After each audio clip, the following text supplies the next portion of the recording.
तमिलनाडु में विधानसभा चुनाव परिणाम आने के बाद पिछले 4 दिनों से जारी रस्साकशी अब खत्म होने जा रही है। टीवीके के सुप्रीमो विजय मुख्यमंत्री बनने जा रहे हैं। राज्यपाल की ओर से उन्हें सरकार बनाने का न्योता भी दिया जा चुका है, लेकिन इससे पहले 4 दिनों तक तमिलनाडु में बहुत कुछ हुआ है। कई सारे छोटे छोटे दलों के समर्थन देने से पहले विजय को और भी बहुत सारी बातें हुई, जैसे क्या डीएमके और एआईडीएमके जैसे कट्टर दुश्मन पार्टियों का भी गठबंधन हो सकता है, और क्या विजय को जानबूझकर राज्यपाल कार्यालय की ओर से परेशान किया जा रहा था, क्योंकि वो लगातार राज्यपाल से मुलाकात कर रहे थे और राज्यपाल की ओर से कहा जा रहा था कि आपको 118 विधायकों के समर्थन वाला पत्र लाना ही होगा, तभी हम आपको सरकार बनाने का न्योता दे सकते हैं। लेकिन कई सारे लोगों का कहना है कि समर्थन पत्र की जरूरत नहीं होती है, सरकार बन सकती है, मुख्यमंत्री की शपथ हो सकती है अगर राज्यपाल सबसे ज्यादा विधायकों वाली पार्टी को बुलाते, उनको दिलवा देते और बहुमत साबित करना होता तो वो सदन के पटल पर भी साबित किया जा सकता था।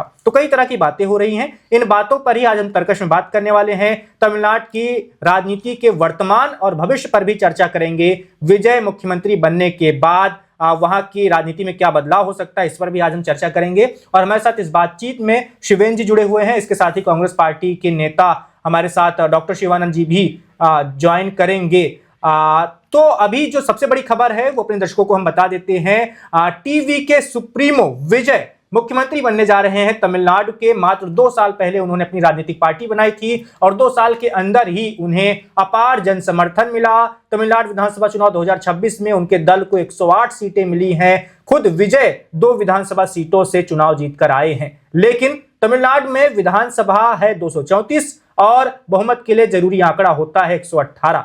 10 सीटें कम मिली थी विजय को, और इसी वजह से पिछले 4 दिनों से तमाम खेल चल रहा था। पहले कांग्रेस पार्टी ने अपने 5 विधायकों का समर्थन दिया, उसके बाद आज खबर आई कि सीपीआई, सीपीआईएम और वीसीके, जो 3 ये पार्टियां हैं, छोटी पार्टियां जिनके पास 2-2 विधायक हैं, इन तीनों पार्टियों ने भी विजय को समर्थन दे दिया है। 11 विधायक जरूरी थे, इन 3 पार्टियों के 2-2 विधायक यानी 6, कांग्रेस के 5 यानी 11 विधायक अब विजय के पास हो गए हैं। और उन्होंने लगातार तीसरे दिन आज राज्यपाल से मुलाकात की और आखिरकार राज्यपाल को भी उन्हें सरकार बनाने का न्योता देना ही पड़ गया। और खबर है कि कल मुख्यमंत्री का शपथ ग्रहण समारोह होगा। विजय कल बकायदा तमिलनाडु के नए मुख्यमंत्री के रूप में शपथ लेंगे।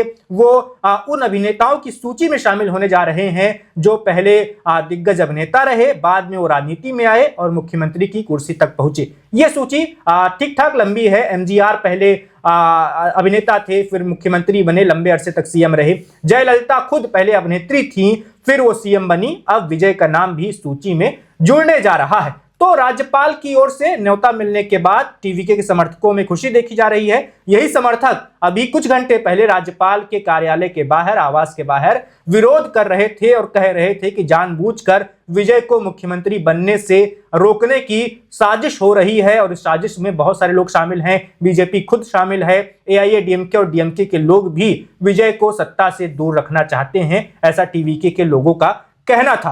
तो शिवानंद जी के पास चलते हैं। शिवानंद जी, कांग्रेस पार्टी तो अब टीवीके की सहयोगी बन गई है, पहले डीएमके की सहयोगी थी। शिवेन जी, आपका क्या मानना है तमिलनाडु की राजनीति में जो बदलाव हो रहा है? देखिए वैभव, तमिलनाडु की जो राजनीति है वो पहले तो ये सवाल आया कि जो डीएमके है उसके खिलाफ जो वोट गया। हम पूरी तरह से जानते हैं वोट की दूसरी पार्टियों को समर्थन मिला है, डीएमके काफ़ी पीछे रही है, तो पूरा समर्थन डीएमके के खिलाफ था। और डीएमके के जो साथी दल हैं कहीं ना कहीं उनके खिलाफ भी माना चाहिए, पर यही राजनीति है जो आग जब चूँकि अब टीवीके आगे आ गए, टीवीके के पास इतनी सीटें आ गई कि मुख्यमंत्री के सबसे प्रबल दावेदार वही थे। लेकिन सबसे महत्वपूर्ण बात ये रही कि जिस तरीके से राज्यपाल ने उनके साथ शर्त लगाई कि भाई आप जो है पूरे जो है 118 119 विधायकों का 118 विधायकों का समर्थन लेकर के आइए, फिर आपको हम सरकार बनाने के लिए आमंत्रित करेंगे। तो यहाँ पर जो आपने बात कहा किस तरीके से बीजेपी कोई गेम खेल रही है, क्या खेल रही है, वो एक बहुत महत्वपूर्ण तरीका हो जाता है। और कहीं ना कहीं ये बीजेपी ने खुद ऐसा माहौल बनाया है कि कहीं ना कहीं वो दल जाएं और ये बात रखा जाए, बीजेपी को दूर रखने के लिए ये बात करी जा रही है। और इससे बीजेपी को, देखिए बीजेपी की एक रणनीति होती है, बहुत दूर की राजनीति होती है। या ये डीएमके के साथ हैं वो, वो चाहते हैं कि जो सत्ता का जो विरोधी लहर थी, जिसके अगुआ भले ही टीवी के बनी हो, लेकिन वो भी कहीं ना कहीं AIADMK के साथ में उस लहर का फ़ायदा उठाने में सफल रहे, उतना नहीं रहे कि सत्ता में रहे।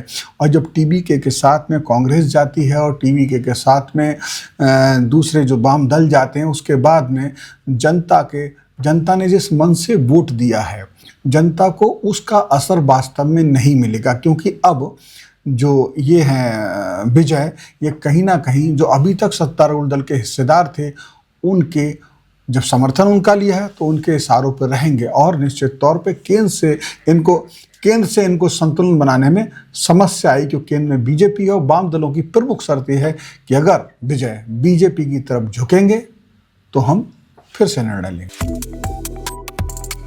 Subscribe to One India and never miss an update.